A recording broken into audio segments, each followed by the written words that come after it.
പിണറായി വിജയൻ സർക്കാരിൻ്റെ final budget, Pinarayi വിജയൻ്റെ 12ാമത്തെ അല്ലേ, കെ എൻ ബാലഗോപാലിൻ്റെ 6ാമത്തെ ബജറ്റുമാണ്. വാരിക്കോരിയുള്ള ഒരു ബജറ്റാണിപ്പോൾ നമ്മൾ കണ്ടത്. കോടികൾ കണക്കിനാണ് വാരിക്കോരി കൊടുക്കുന്നത്. ഇത് തെരഞ്ഞെടുപ്പിന് മുമ്പുള്ള ഒരു ബജറ്റ് മാത്രമായിട്ടേ നമുക്കിതിനെ കാണാൻ കഴിയുള്ളൂ എന്നാണ് തോന്നുന്നത്.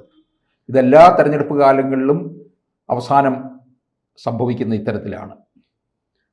ഒരു ജനാധിപത്യ ഗവൺമെൻറ്റിന് ആ ഗവൺമെൻറ്റിൻ്റെ സാമ്പത്തിക സ്ഥിതിക്ക് ഉള്ളിൽ നിന്നുകൊണ്ട് ജനങ്ങളെ സേവിക്കാൻ എന്ത് കഴിയും, അവർക്ക് എന്ത് നൽകുവാൻ കഴിയും, അതാണ് ഞങ്ങൾ ആഗ്രഹിക്കുന്നത്.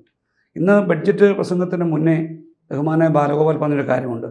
നാടിനെ മുന്നോട്ട് നയിക്കുവാൻ ഉള്ള പദ്ധതികൾ നടപ്പിലാക്കും. കൊച്ചുകുട്ടികൾ മുതൽ വൃദ്ധരായ ആൾക്കാർക്ക്, അതായത് എല്ലാവർക്കും പാകമാകുന്ന തരത്തിലുള്ള പദ്ധതികൾ ആവിഷ്കരിക്കും. അത് ഞങ്ങളുടെ നിലപാടാണ് ഇടതുപക്ഷ ജനാധിപത്യ മുന്നണി. അപ്പോൾ നിങ്ങൾ ചോദിക്കും, ഇന്നലെ നിയമസഭയിൽ വെച്ച കണക്കനുസരിച്ചാണെങ്കിൽ 3.10 ലക്ഷം കോടി രൂപയുടെ കടം സംസ്ഥാനത്തിന് ഉണ്ട് എന്ന് പറയും. അത് നിലനിൽക്കുമ്പോഴാണ് പണ്ട് ബഹുമാനായ AK ആന്റണി സാർ പറഞ്ഞൊരു കാര്യമുണ്ട്. മുണ്ട് മുറുക്കി കൊടുക്കണമെന്ന് കേരളത്തിലെ ആരോടാ പറഞ്ഞതെന്ന് എനിക്ക് ഓർമ്മ, ജനങ്ങളോടല്ല, അദ്ദേഹം NGO സർക്കാർ ഉദ്യോഗസ്ഥരാണ്.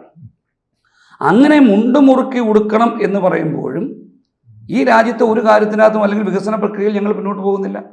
നാളുകളിൽ ഇടതുപക്ഷ ജനാധിപത്യ മുന്നണി 10 വർഷക്കാലം കേരളത്തിൽ കണ്ടിന്യൂസ് ആയിട്ട് ഭരിച്ചതുകൊണ്ട് രാജ്യത്തിന് ഇത്തരമായ ദോഷങ്ങൾ വന്നു, വികസന പന്ഥാവിൽ മുന്നോട്ട് പോയില്ല എന്ന് പറയാൻ പറ്റരുത്.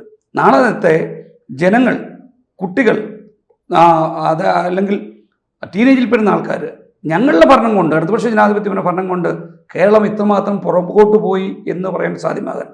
ഇന്ന് മറ്റൊരു ചർച്ചയിൽ കേട്ടൊരു കാര്യം പറയാം. കേരളത്തെ ഉപമിച്ചത് ചൈനയോടാണ്. റിയലി ഒരു ചാനൽ, കേരളത്തിലെ പ്രമുഖമായ ഒരു ചാനൽ ചർച്ചയിൽ എനിക്ക് തോന്നുന്നു അവരുടെ മേരി ജോർജ് എന്ന് പറയുന്ന സാമ്പത്തിക വിദഗ്ധ, ആ സാമ്പത്തിക വിദഗ്ധ അവർ പറഞ്ഞത്, ഞാൻ സത്യത്തിൽ നിന്നുണ്ടല്ലോ സന്തോഷം കൊണ്ടൊക്കെ നമ്മുടെയൊക്കെ കണ്ണ് നിറഞ്ഞുപോയി. ഈ കൊച്ചു കേരളത്തെ ചൈനയോട് ഉപമിക്കുകയായിരുന്നവർ.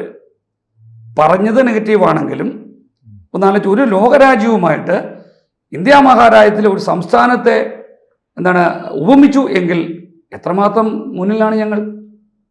കേരളത്തിൽ ഞാൻ നേരത്തെ പറഞ്ഞു 3.14 ലക്ഷം കോടി രൂപയുടെ കടമുണ്ട്. ആ കടബാധ്യത നിൽക്കുമ്പോഴും രാജ്യത്തിൻ്റെ വികസനം അത്തരത്തിൽ, സംസ്ഥാനത്തിൻ്റെ വികസനം അത്തരത്തിൽ കൊണ്ടുവന്നിട്ടുണ്ട്.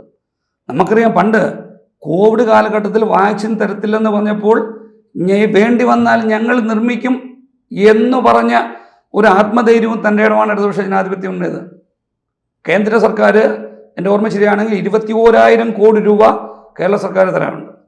ആ പൈസ തരാതെ ഞെരുക്കുമ്പോഴും തനത് വ്യക്തിത്വത്തിൽ കൂടി, തനത് നിലപാടുകളിൽ കൂടി ആവശ്യമായ മൂലധനം കണ്ടെത്തി സംസ്ഥാനത്തെ മുന്നോട്ട് കൊണ്ടുപോകുന്നു. അതിൻ്റെ ഭാഗമായിട്ട് നിങ്ങൾ തന്നില്ലേലും ഈ സംസ്ഥാനത്തെ മുന്നോട്ട് കൊണ്ടുപോകും എന്നുള്ള വലിയ ഒരു ചിന്തയാണ് ഇന്ന് ഇടതുപക്ഷത്തിനുള്ളത്.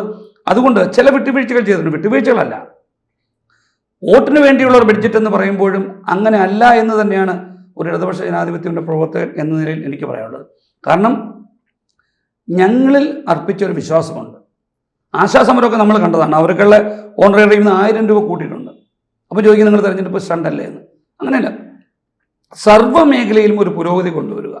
അധസ്ഥിതരായ, നമുക്ക് ഏറ്റവും പ്രധാനപ്പെട്ടത് ഒരു ഭരണം കൊണ്ട് അവിടെ ലാഭം വേണ്ടത് അദാനിക്കോ അംബാനിക്കോ ഒന്നും അല്ലല്ലോ.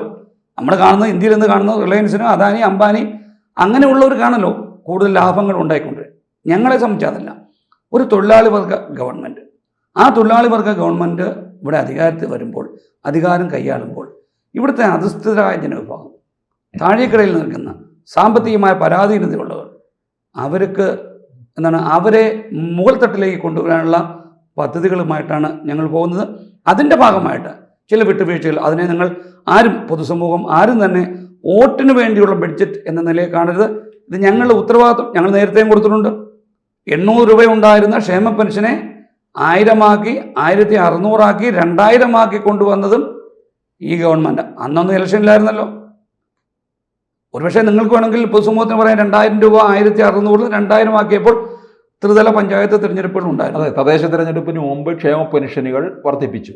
പക്ഷേ അതിൻ്റെ ഗുണം വേണ്ടത്ര കിട്ടാതെ വന്നു എന്ന് മനസ്സിലാക്കിയത് കൊണ്ടാണ് ഇപ്പോൾ വീണ്ടും ആശാ വർക്കർമാർക്ക്, അംഗൻവാടി അധ്യാപികമാർക്ക്, ഇവർക്കൊക്കെയും തുച്ഛമായ രീതിയിൽ അല്ല സാറേ, പഞ്ചായത്ത് മെമ്പർമാർക്ക് കൂട്ടിയിട്ടുണ്ട്. അതെ, അങ്ങനെയാണെങ്കിൽ ഞങ്ങൾ ഇപ്പം കണക്കുകളനുസരിച്ച് ഐക്യ ജനാധിപത്യ മുന്നണിയാണല്ലോ കൂടുതലും ത്രിതല പഞ്ചായത്ത് പ്രതിനിധികൾ, അവർ കൂട്ടിക്കൊടുത്തു. അപ്പൊ അത് ഞങ്ങളെ അത് തെറ്റായിട്ട് വ്യാഖ്യാനിക്കണ്ടേ? വിമർശനത്തിന് വേറെ വഴി അല്ല, വേറെ കാര്യം, കോടതിയിലെ ജയിലുകളിൽ കിടക്കുന്ന പ്രതികൾക്ക് ശമ്പളം കൂട്ടി. സുപ്രീം കോടതി വിധിയാണ്. സുപ്രീം കോടതിയുടെ വിധിക്ക് അനുസൃതമായിട്ടാണ് നമ്മളത് ഗവൺമെന്റ് കൂട്ടുന്നത്. അപ്പോൾ പറഞ്ഞ എന്താണെന്ന് നിയമം, ജയിലിൽ കിടക്കുന്ന കൂടുതലും കമ്മ്യൂണിസ്റ്റുകാരാ, അവർക്ക് വേണ്ടിയ വേതനം കൂട്ടിയെന്ന് പറഞ്ഞ ആൾക്കാരാണ്. വലതുപക്ഷ മാധ്യമങ്ങളുണ്ട്. അപ്പോൾ അങ്ങനെ നോക്കുകയാണെങ്കിൽ ഞങ്ങളിപ്പം ചെയ്തത് ഈ വലതുപക്ഷത്തെ ആൾക്കാർക്ക് വേണ്ടിയാണോ? അല്ല, നമുക്കൊരു എത്തിക്സ് ഉണ്ടെന്നേ. ഒരു ജനാധിപത്യ ഗവൺമെന്റിന് പൊതുസമൂഹത്തോടുള്ള ഒരു എത്തിക്സ് ഉണ്ട്. അതിൻ്റെ ഭാഗമായിട്ട് നമ്മൾ ചെയ്യുന്നു എന്നുള്ളതേ ഉള്ളൂ. അവിടെ ഞങ്ങൾക്ക് വോട്ടില്ല, അല്ലെങ്കിൽ മറ്റൊന്നുമില്ല, കണ്ണടച്ചൊന്നുമല്ല. നിയതമായ നിയമത്തിൻ്റെ അടിസ്ഥാനത്തിൽ വസ്തുതകൾ പഠിച്ച്, ബാലഗോപാലൻ എന്നൊക്കെ പറയുന്ന ആള് അദ്ദേഹം വെറുതെ അങ്ങനെ ചെയ്യുന്നതല്ല. മുഖ്യമന്ത്രിയുമായിട്ട് കൂടി ആലോചിച്ച്, മന്ത്രിസഭയുമായിട്ട് കൂടി ആലോചിച്ച്, വീക്കർ സെഷൻ എവിടെയാണ് അവിടേക്കാണ് ഞങ്ങൾ വിരൽ ചൂണ്ടുന്നത്. അദാനിക്കും അംബാനിക്കും വേണ്ടി ഒന്നും, ഞങ്ങൾ റിലയൻസിന് വേണ്ടിയൊന്നും ഞങ്ങളൊരു വാതിലും തോന്നിട്ടില്ല. ഇവിടുത്തെ വികസനം എവിടെ എത്തണം അതിനു വേണ്ടി മാത്രമേ ചെയ്തിട്ടുള്ളൂ.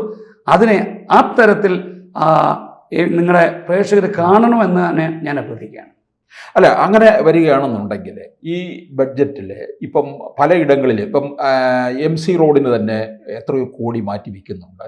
അതുപോലെ വിദ്യാഭ്യാസ മേഖലകളിൽ, പിന്നെ ഈ പറഞ്ഞ തരത്തിലെ ക്ഷേമ പെൻഷൻ ഭാഗങ്ങളിലൊക്കെ ആശാ വർക്കർമാർക്ക് ഒക്കെ കോടികളാണ് ഓരോ പദ്ധതികൾക്കും വേണ്ടി മാറ്റിവെക്കുന്നത്. ഇത് ആലോചിക്കണം, ഇനിയിപ്പോൾ 2 മാസം കഴിയുമ്പോൾ തെരഞ്ഞെടുപ്പിലേക്ക് കടക്കുകയാണ്.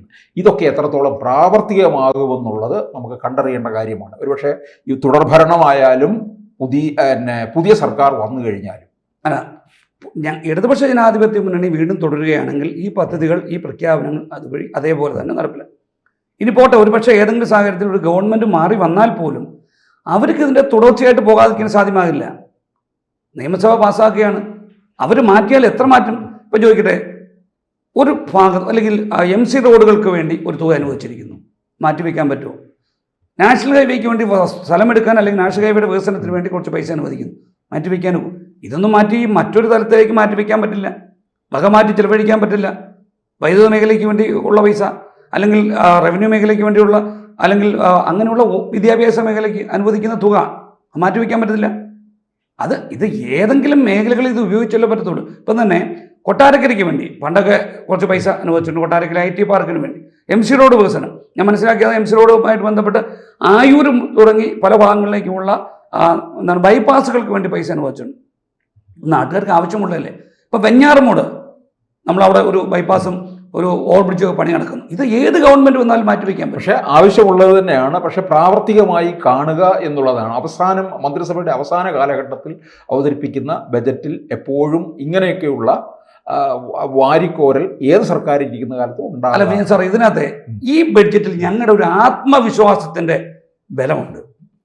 അതായത് ഞങ്ങൾ തന്നെ ഉണ്ടാകും, കേരളത്തിലെ ജനങ്ങളെ ഭരിക്കുവാൻ അടുത്ത ഒരു മന്ത്രിസഭ ഉണ്ടാക്കാൻ ഞങ്ങൾ ഉണ്ടാകുമെന്നുള്ള ഞങ്ങളുടെ തികഞ്ഞ ആത്മവിശ്വാസമാണ്.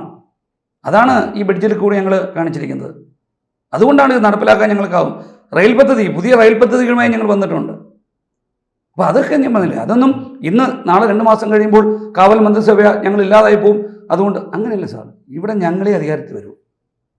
അതിനകത്ത് യാതൊരു വ്യത്യാസവും വേണ്ട. ഞാനൊരു ഇടതുപക്ഷക്കാരനായതുകൊണ്ട് പറയാം, പൊതുസമൂഹത്തിൻ്റെ പൾസ് മനസ്സിലാക്കിയിട്ട്. അപ്പം ഒരുപക്ഷെ ചോദിക്കാം, എൻ്റെ പഞ്ചായത്ത് തിരഞ്ഞെടുപ്പിൽ ഇത് കണ്ടില്ല എന്ന്. പക്ഷെ എന്നിരുന്നാലും അടുത്ത നിയമസഭാ തിരഞ്ഞെടുപ്പിൽ ഇടതുപക്ഷ ജനാധിപത്യ മുന്നണി അധികാരത്തിൽ വരും. ആർജവത്തോടുകൂടി ഈ ബഡ്ജറ്റിലെ പദ്ധതികൾ ഞങ്ങൾ നടപ്പിലാക്കുകയും ചെയ്യും. കൂടുതൽ വാർത്തകളും വിശേഷങ്ങളും നിങ്ങളിലേക്ക് എത്താൻ ABC മലയാളം സബ്സ്ക്രൈബ് ചെയ്യുക, ബെൽ ബട്ടണും അമർത്തുക.